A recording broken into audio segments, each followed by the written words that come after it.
అదరగొట్టే కారం రంగు రుచి ఆచి కారం పొడి.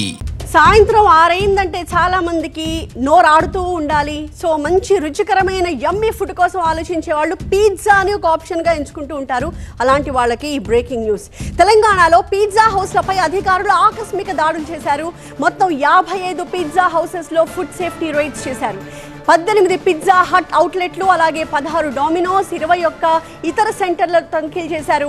వరంగల్, నిజామాబాద్, నల్లగొండ, మహబూబ్ నగర్ ఉమ్మడి జిల్లాల్లో కూడా తనిఖీలు జరిపారు. ఎక్కడా కూడా మచ్చుకైనా ఫుడ్ సేఫ్టీ నిబంధనలు కనిపించలేదు. కాలం చెల్లిన సాసెస్ని వాడుతున్నట్టుగా గుర్తించారు. అసలు ఎక్స్పైరీ డేటే లేని సాసెస్ని కూడా వాళ్ళు గుర్తించారు. మెడికల్ ఫిట్నెస్ సర్టిఫికేట్ లేని సిబ్బందితో ఈ పిజ్జాలు, బర్గర్లను తయారు చేస్తూ ఉన్నారు. మొలకెత్తిన బంగాళాదుంపలతో క్రిమి కీటకాల మధ్య ఈ తయారీ జరుగుతోంది. అత్యంత గలీజ్గా ఆ మైక్రోవేవ్ ఓవెన్స్ కనిపించాయి. ఇతర సామాగ్రి అన్నీ కూడా చాలా గలీజ్గా కనిపించాయి. కొందరిపై కేసులు నమోదు చేశారు. ఇంకొంతమందికి షో కాజ్ నోటీసులు ఇచ్చారు అధికారులు. ఏ పిజ్జా షాప్కైనా వెళ్ళండి, ఏ బర్గర్ అయినా ఆర్డర్ చేయండి, ముందుగా కనిపించేది లావిష్గా డెకరేట్ చేసిన హాల్స్, కపుల్స్ని, పిల్లల్ని ఇట్టే అట్రాక్ట్ చేసే డిజైన్స్ ఉంటాయి.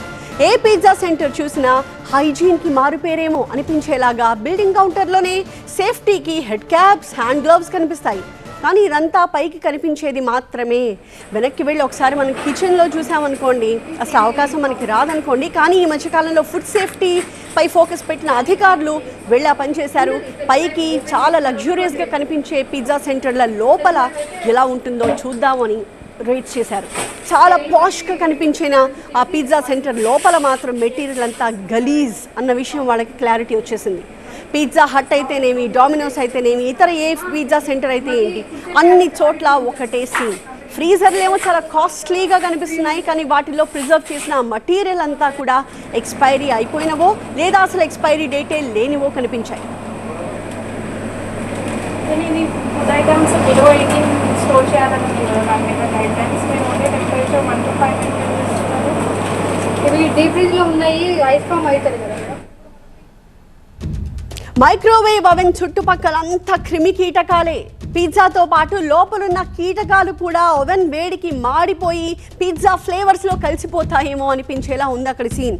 అన్నిటికంటే ప్రమాదకరం ఏంటి అంటే మొలకెత్తిన బంగాళాదుంపల్ని కూడా విపరీతంగా వాడేస్తూ ఉన్నారు.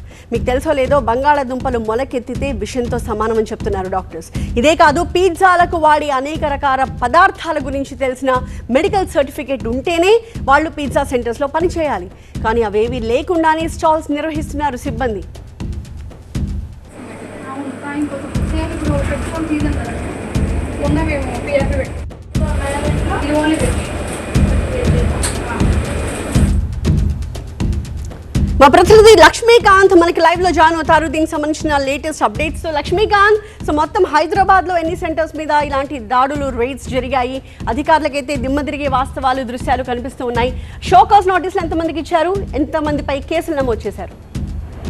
Yes, Hyderabad, greater Hyderabad municipal కార్పొరేషన్తో పాటు తెలంగాణ వ్యాప్తంగా కూడా ఈరోజు నిన్నటి నుంచి కూడా కంటిన్యూగా దాడులు జరుగుతున్న పరిస్థితి. అది పిజ్జా, బర్గర్ సంబంధించిన హౌసెస్ సంబంధించిన కారణాలపైన విస్తృతంగా ఫుడ్ సేఫ్టీ టాస్క్ ఫోర్స్ అధికారులు దాడులు చేస్తున్న నేపథ్యంలో విస్తృతం కొలిపే వాస్తవాలు బయటపడ్డ పరిస్థితులు మనం చూస్తున్నాం. మనం ఒకసారి చూసుకుంటే కనుక ఈ 18 పిజ్జా హట్ అవుట్లెట్లతో పాటు 16 డొమినోస్ అవుట్లెట్ల పైన ఆకస్మిక తనిఖీలు కొనసాగాయి. అలాగే 21 ఇతర పిజ్జా కార్నర్ల పైన మొత్తం కూడా రైడ్స్ జరిగిన పరిస్థితి మనం చూసుకుంటే, Pizza Hut Devyani International Limited and Sapphire Foods India Limited, అంటే ఇది పిజ్జా హట్కి సంబంధించింది.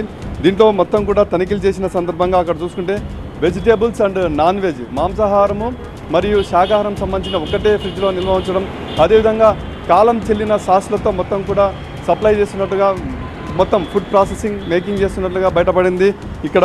అదేవిధంగా హైదరాబాద్ నగరంతో పాటు హనుమకొండ, కాజీపేట, వరంగల్, నిజామాబాద్, నల్గొండ ఈ ప్రాంతాల్లో మొత్తం కూడా రైడ్స్ కొనసాగి. ఇంకా డొమినోస్కి సంబంధించిన విషయానికి వస్తే ఇక్కడ ప్రత్యేకించి మనకు ఎక్స్క్లూజివ్గా TV9కి వచ్చిన సమాచారం ప్రకారం చూసుకుంటే డొమినోస్ సంబంధించి లైసెన్స్ మొత్తం కూడా వాళ్ళు ప్రదర్శించాలి. అవుట్లెట్ల ముందు లైసెన్స్ ఎక్కడ కూడా అవుట్లెట్ల ముందు ప్రదర్శించలేకపోయారు. అక్కడ అంటే మొత్తం అవుట్డేటెడ్ అయిపోయినటువంటి లైసెన్స్ పెట్టుకొని మొత్తం కూడా ఈ నిర్వహణ సాగుతున్నట్లుగా ఫుడ్ సేఫ్టీ అధికారులు వ్యవహారం పైన తీవ్ర ఆగ్రహం వ్యక్తం చేసిన పరిస్థితి. ప్రధానంగా ఇక గ్లౌస్లు, క్యాప్స్ ముందర అట్టహాసంగా మొత్తం కూడా సేల్స్ దగ్గర బాగా అట్టహాసంగా అట్రాక్షన్గా మొత్తం సేల్స్ జరిపే వీళ్ళు లోపల అంటే పాకశాల ఏదైతే ఫుడ్ మేకింగ్ చేస్తామో అక్కడ వంటగదుల్లో మాత్రం పైన పటారం లోన లోటారం అన్నట్టుంది ఇలా పరిస్థితి మొత్తం కూడా చూస్తే అక్కడ సరైన అంటే మెడికల్ ఫిట్నెస్ సర్టిఫికేట్లు ఎవరైతే వంటగదిలో పనిచేస్తారో వాళ్ళకు సరైన మెడికల్ ఫిట్నెస్ సర్టిఫికేట్ లేనట్టుగా గుర్తించారు. వీటితో పాటు నిజామాబాద్, మహబూబ్ నగర్, హైదరాబాద్లోని పిజ్జా పారడైజ్ ప్రాంతాల్లో మొత్తం కూడా రైడ్స్ జరిగాయి. ప్రమాదకరంగా ఉన్నటువంటి బంగాళాదుంపలకు మొలకెత్తిన బంగాళాదుంపలు అదేవిధంగా చిప్స్ మొత్తం కూడా ఎక్స్పైరీ డేట్ ఉండాలి అవన్నీ కూడా లేనట్టుగా గుర్తించారు. ప్రధానంగా food safety standards and authority of India guidelines ప్రకారం మొత్తం వీళ్ళు నిర్వహణ ఉండాలా, ఎక్కడ కూడా వీటిని మెయింటైన్ చేయడం లేదన్నది అధికారులు ఒక్కసారిగా వారికి అందరికీ కూడా దాదాపు అందరికీ 55 పిజ్జా అవుట్లెట్లకు మొత్తం కూడా వీరు షోకాజ్ నోటీస్ ఇచ్చారు. కొంతమందికి కేసులు కూడా నమోదు చేసిన సిచ్యువేషన్ ఉంది. Thank you Lakshmikanth.